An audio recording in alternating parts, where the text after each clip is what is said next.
Bismillahirrahmanirrahim. Assalamu alaikum, dear participants. Today we are back with another objection that has been raised against Ustaz Javed Ahmed Ghamidi and the response that he has given to this objection. I'm going to summarize the objection as well as the response. So the objection that has been raised against Ustaz is that he is continuing to divulge and explain a certain law that has been enshrined in the Quran. It is called the law of Itmamul Hujjah, and in other words, it is called the law of conclusive communication of the truth. As per this law, it is stated that in the era of God's messengers, the Almighty delivers the truth in its ultimate form, and nations who deny their respective messengers, they are punished in this world. And this punishment will continue in the land of Barzakh, and of course later on when they rise on the day of judgment as well. And this is something which is an established practice of God. The Almighty calls it as sunnatullah allati qad khalat, which means that this is a established practice of the God that has passed, and it is something that is destined and something which is absolutely certain. In other words, we can say that in the times of God's messengers, in order to create awareness about the reward and judgment that is going to take place in the hereafter, the Almighty creates lesser days of judgment in the life of every messenger of God, so that that greater day of judgment can be witnessed at a smaller scale in the life of every messenger. However, once a messenger departs, this law does not come into play because it is specific to God's messengers, and these messengers, they act as God's instruments of justice in this world. They are bound to prevail. They have been destined to prevail in this world, and whenever they come through the special help of the Almighty, they are able to dominate and prevail the religion of God in this world. However, as I said, this is a practice that has been instrumental in at times misleading many scholars in order to interpret the fact that just as this practice has existed in the times when messengers have come, they think that it can be extended to later periods or the post-prophetic era as well. So Ustaz Ghamidi underscores the fact, he stresses the fact that this is a law that has been mentioned in the Quran, and of course he's not the first one in this regard to emphasize this fact in the Farahi school. Right from the beginning, Ustaz Amiruddin Farahi and after him Ustaz Amin Islahi have actually delineated this law, and Ustaz Ghamidi has lent more precision to it and has added more details and of course some individual aspects as well. But as a law itself, it is something which has been formulated, we can say, in very clear terms by Ustaz Amiruddin Farahi. So we will study this law in various aspects and through various angles. The first angle would be that we'll be studying the statement of this law in the Quran. Then we will see the mechanism of this law, and then we'll see the history of the law in the third instance, and finally we'll see the consequences of this law. So these are the four areas through which we'll be studying the law. As far as the first instance is concerned, or the first heading is concerned through which this law can be understood or should be understood, is the statement of this law. So in this regard, Ustaz Ghamidi says that this law has been enshrined in the Quran, it has been discussed in the Quran at a number of instances, and he cites all of them in his lectures, but for the sake of brevity, I will actually cite two very main instances, or the important instances, that can form the statement of this law in very clear terms. So the first of these is from Surah Nisa. These are verses 163 to 165, and they read, Inna awhayna ilayka kama awhayna ila Nuhin wa nabiyyina min ba'di wa awhayna ila Ibrahima wa Ismaila wa Ishaqa wa Yaquba wal asbat wa Isa wa Ayyuba wa Yunus wa Haruna wa Sulaymana wa atayna Davuda zabura wa rusulan qad qasasnahum alayka min qabl wa rusulan lam naqsushum alayk wa kallamallahu Musa taklima رسلا مبشرين ومنذرين لئلا يكون للناس على الله حجة بعد الرسل وكان الله عزيزا حكيما. So a translation of this passage is, we sent our revelations to you the way we sent them to Noah and to the prophets who came after him, and we revealed to them, to Abraham, Ishmael, Isaac, Jacob, the progeny of Jacob, Jesus, Job, Jonah, Aaron, Solomon, and we gave the Psalms to David. We have sent revelations to messengers whom we have mentioned to you earlier, and to some messengers whom we have not mentioned to you. And with Moses, God had spoken the way one speaks. These messengers were sent as bearers of glad tidings and of admonishment, so that after them people are left with no excuse which they can present before God, and God is mighty and wise. So this particular sentence, لِأَلَّا يَكُونَ لِلنَّاسِ عَلَى اللَّهِ حُجَّةٌ بَعْدَ الرُّسُلِ, that people are left with no excuse which they can present before God. These are the words from which actually the law of Itmamul Hujjah, لِأَلَّا يَكُونَ لِلنَّاسِ عَلَى اللَّهِ حُجَّةٌ, as you can see, these words are derived from this Arabic sentence as well.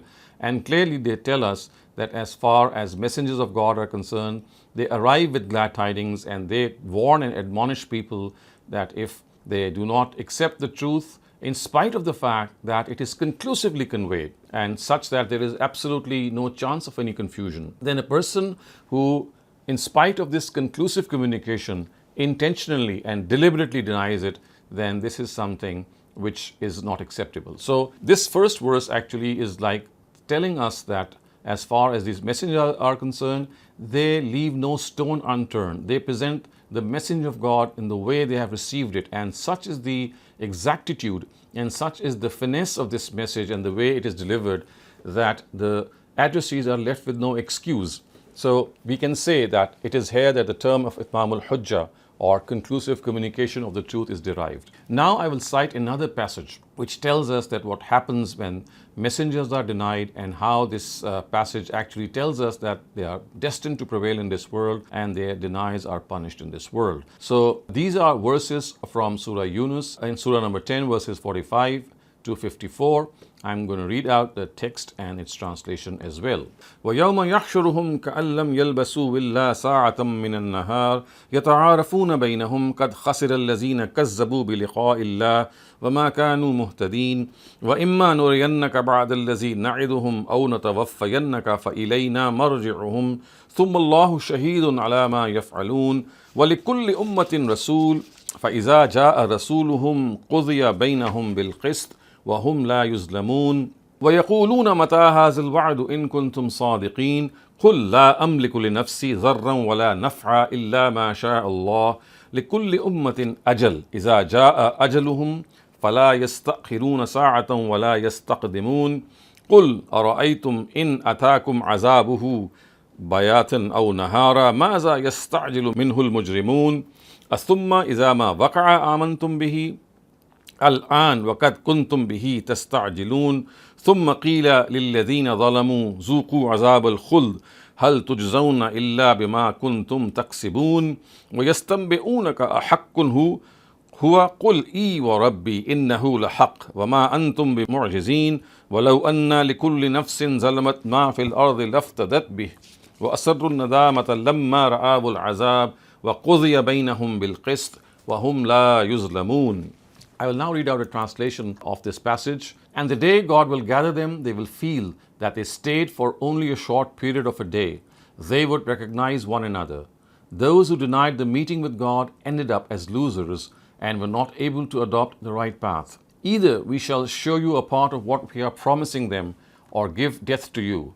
Thus they have to return to us. Then God is a witness to what they are doing. And for every nation there is a messenger. Then, when their messenger arrives, their fate is justly decided, and no injustice is done to them.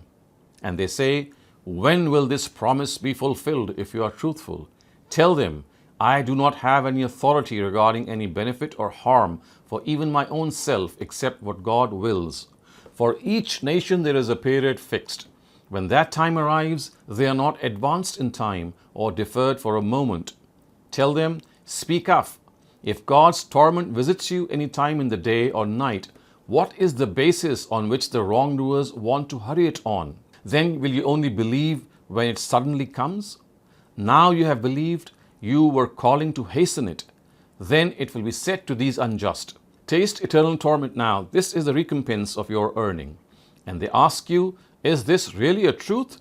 Say, yes, by my Lord, this is certain, and you will not be able to escape. And if every soul that has been unjust is given all that is in the earth, it will want to give it in ransom, and they will regret when they see the torment, and they shall be fairly judged, and no injustice shall they suffer.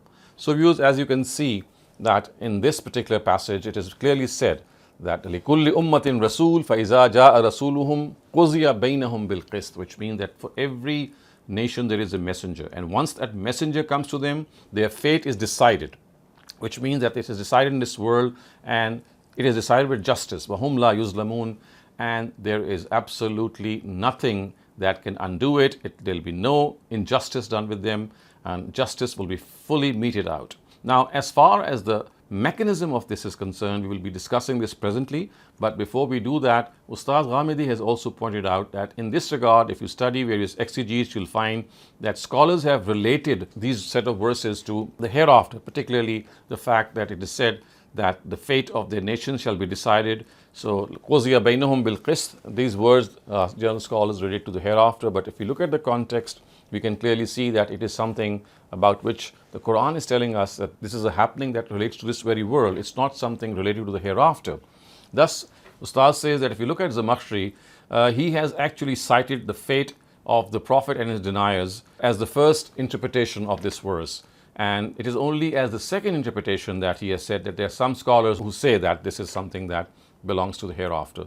And if you look at the general style of Zamakhshari, in which the preference that he gives to an opinion is the one that he cites first. So if you look at that, you can clearly see that according to according to Zamakhshari also, this is a law that relates to this world. Now we look at the second important area in this law, and that is the mechanism of this law.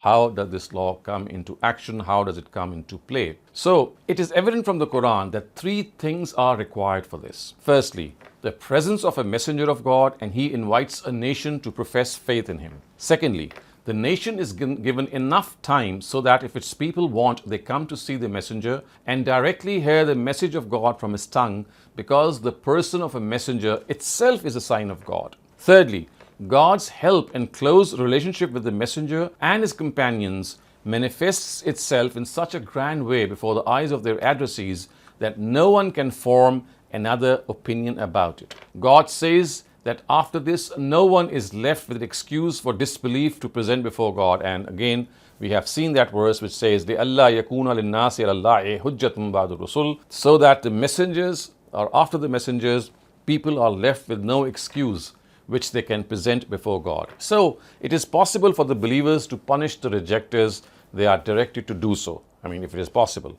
Otherwise, the angels carry out this task. So if we look at history, we'll find that in some cases, or in most cases, when the messengers were denied and they and their companions were not in large numbers, then they were actually sifted out from that place, and people who had intentionally denied a messenger of God, they were wiped out through natural calamities.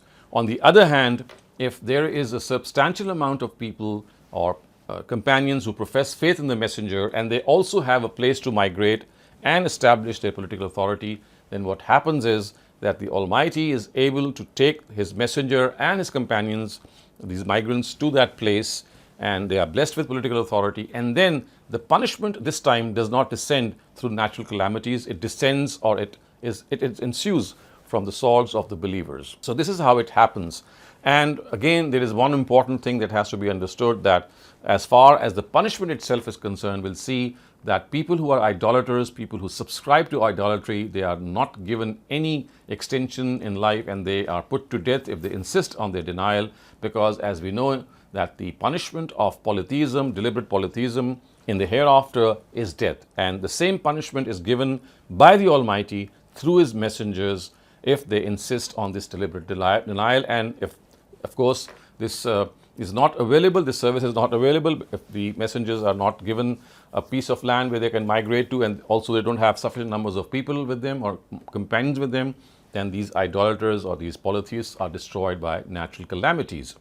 However, people who subscribe to monotheism but can be deviant monotheists in the sense that they might associate partners with God, but primarily they believe in one God. For them, the nature of the punishment is that as far as they are concerned, they are allowed to live on their own religion, practice their own religion, but they live as subservience to an Islamic state and pay the jizya tax. So this is how generally this law plays its role. Now, as far as Prophet Muhammad is concerned, the way this law manifested itself in his times is also something that we will see, and how this has happened. So Prophet Muhammad was a messenger of God. He was sent to his people to bring about this lesser day of judgment for the last time on the face of the earth. After he had done this Itmam al-Hujjah, or this conclusive communication of his truth, his companions were also directed to implement this divine directive on the rejectors. So about the idolaters of Arabia, it is stated, فإذا انسلخ الأشهر الحرم فاقتلوا المشركين حيث وجدتموهم وخذوهم واحصروهم واقعدوا لهم كل مرصد فإن تابوا وأقاموا الصلاة وآتوا الزكاة فخلوا سبيلهم إن الله غفور رحيم. Then, when the sacred months after the Hajj have passed, kill these idolaters wherever you find them, and for this purpose capture them and besiege them and lie in wait for them in each and every ambush. But if they repent and are diligent in their prayer and give zakat, then leave them alone. Indeed, God is forgiving and most merciful. So in the case of the people of the book, as I've just stated, because of the fact that they are monotheists primarily, so the punishment of death is not meted out to them. It is the punishment of subservience which is given to them. So in the case of Prophet Muhammad, the words that have been used in Surah Tawbah, verse 29, which depict this punishment to the people of the book are قاتلوا الذين لا يؤمنون بالله ولا باليوم الآخر ولا يحرمون ما حرم الله ورسوله ولا يدينون دين الحق من الذين أوتوا الكتاب حتى يعطوا الجزية عن يد وهم صاغرون. Fight with those among the people of the book who believe neither in God or the last day, nor hold that forbidden which has been forbidden by God and His Messenger, nor adopt the religion of truth as their own religion until they pay the jizya after being subdued and live a life of submission. So viewers, you can see that it is evident from the context of these verses that their directive was specific to the idolaters and the people of the Book of Arabia. However, we see that those of the companions who succeeded him dealt with certain nations outside Arabia in the very manner mentioned in these verses for the people of the Book of Arabia. This obviously was a decision that was based on their opinion and can be regarded as correct. And we can see that there are narratives which actually reinforce this decision, and this is not a matter of their ijtihad. There are certain narratives which clearly tell us that the Prophet gave them this directive, and this is how the companions also understood this directive. So the reason that the essential components needed for the Itmam al-Hujjah of a messenger that existed for these nations, we will know that they were given the same punishment because all these elements of Itmam al-Hujjah or conclusive communication of the truth was present in the case of these messengers. So there are some details that we need to understand in this regard regarding how the Prophet did this and how it was conducted after him. The first thing, the Prophet was still living in this world when he sent his envoys to these nations and invited them to profess faith in him.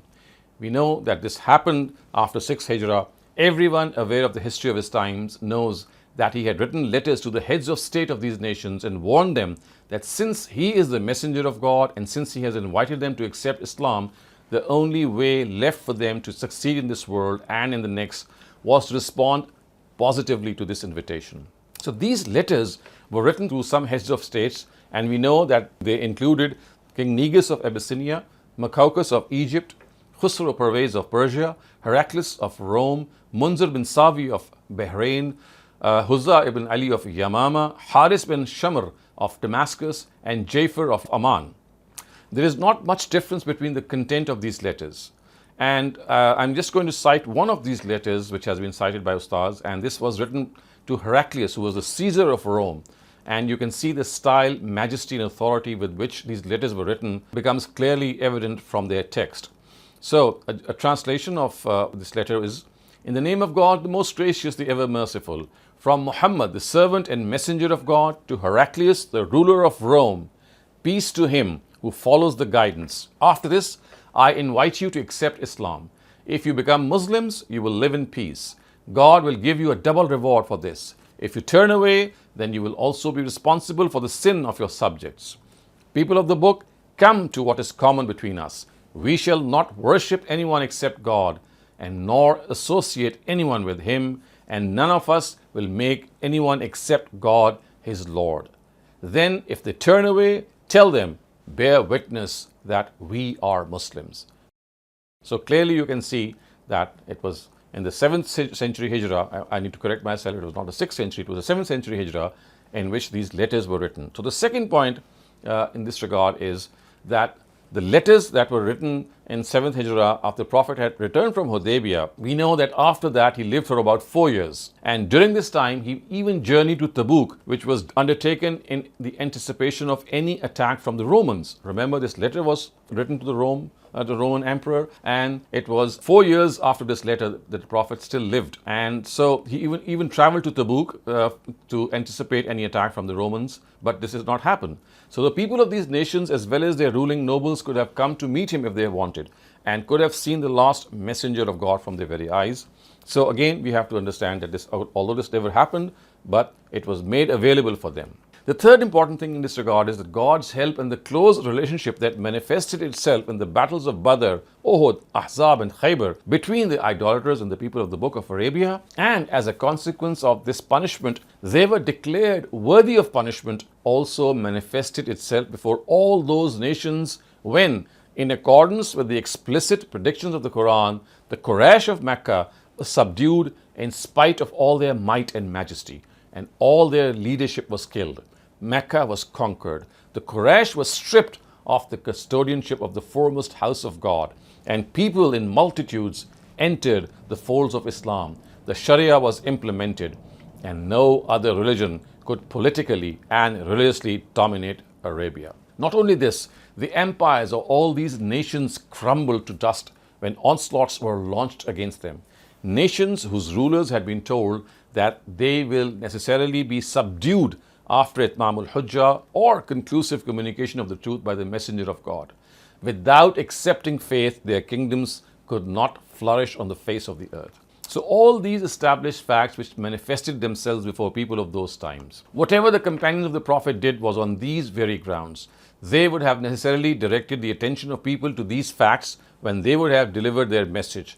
There is no reason to make this wrong estimation about them that without communicating these facts to people, they would have punished an individual or a nation in this manner. So clearly we can see that this law was implemented in the times of the Prophet. The details, of course, will be coming up in our next section, but we can see that broadly what happened was that when the Prophet himself had died, the companions, they had just completed his mission, the mission in which he had written letters to these 12 states, the heads of state, and they were given ample opportunity, had ample time to come and discuss and debate with them, and they had seen how the Quraysh had been humbled at the conquest of Mecca, and they had seen this law take its place in a way that they could visually observe it, and we know that this is something that was clearly known to them. In our next episode, we'll take up the history of the law, the way it was implemented from Adam and right up to Prophet Muhammad in various phases, and also we'll see some of the consequences of this all-important law.